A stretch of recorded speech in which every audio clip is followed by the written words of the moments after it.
তুলা রাশির জাতক কিংবা জাতিকাদের যদি বর্তমান সময়কে পর্যবেক্ষণ করতে হয়, তো যেটা দেখা যাচ্ছে সেটা হচ্ছে এই মুহূর্তে তুলা রাশিতে মঙ্গলের অবস্থানকে লক্ষ্য করা যাচ্ছে এবং তার উপরে বৃহস্পতি তার পঞ্চম দৃষ্টি দিচ্ছে এবং রাহু ক্লকওয়াইজ তার পঞ্চম দৃষ্টি দিচ্ছে।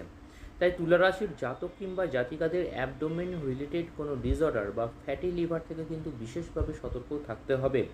পঞ্চমভাবে রাহুর অবস্থান লক্ষ্য করা যাচ্ছে, আর এই পঞ্চম ভাবের ওপরে কিন্তু শুক্র তার পূর্ণ দৃষ্টি দিয়েছে। তাই তুলা রাশির জাতক কিংবা জাতিকাদের নতুন কোনো সম্পর্ক হওয়া কিন্তু শো করছে বা নতুন কোনো রিলেশনশিপে ইনভলভ হওয়ার সম্ভাবনা কিন্তু লক্ষ্য করা যাচ্ছে। ষষ্ঠভাবে শনি রয়েছে, আর এই শনি তার তৃতীয় দৃষ্টি কিন্তু অষ্টম ভাবকে দিচ্ছে।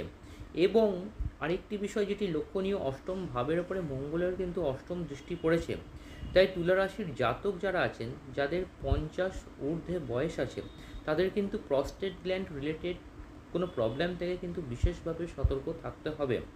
সপ্তম ভাবের কারক গ্রহ মঙ্গল যেহেতু পীড়িত অবস্থায় রয়েছে, তাই স্ত্রীর শরীর স্বাস্থ্য নিয়ে বা স্ত্রী হলে হাজব্যান্ডের শরীর স্বাস্থ্য নিয়ে কিন্তু বিশেষভাবে সতর্ক থাকতে হবে। তবে তুলা রাশির জাতক কিংবা জাতিকাদের কিন্তু খুব শুভ সময় আসতে চলেছে এবং সেটা কিন্তু 19 অক্টোবর 2025 অনওয়ার্ডস।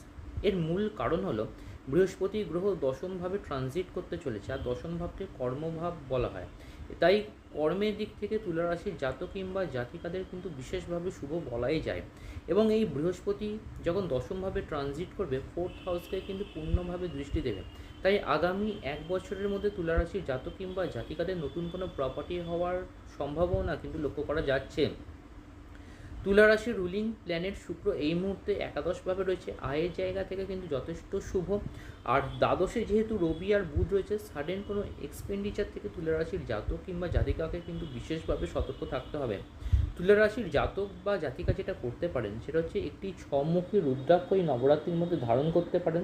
তাহলে যে নেগেটিভ এফেক্ট আছে সেটা কিন্তু অনেকাংশে কমে যাবে বা মিনিমাইজ হয়ে যাবে। আর রোজ মা ভুবনেশ্বরীর বীজ মন্ত্র 108 বার করে জপ করুন। মা ভুবনেশ্বরীর বীজ মন্ত্রটি হল ওং হ্রিং শ্রিং ক্লিং ভুবনেশ্বরী মাতাওয়ে নমঃ। আবার রিপিট করছি, ওং হ্রিং শ্রিং ক্লিং ভুবনেশ্বরী মাতাওয়ে নমঃ। রোজ এই জপটি করুন, তাহলে যে নেগেটিভ প্রভাব আছে সেটা কিন্তু অনেকাংশে কমে যাবে।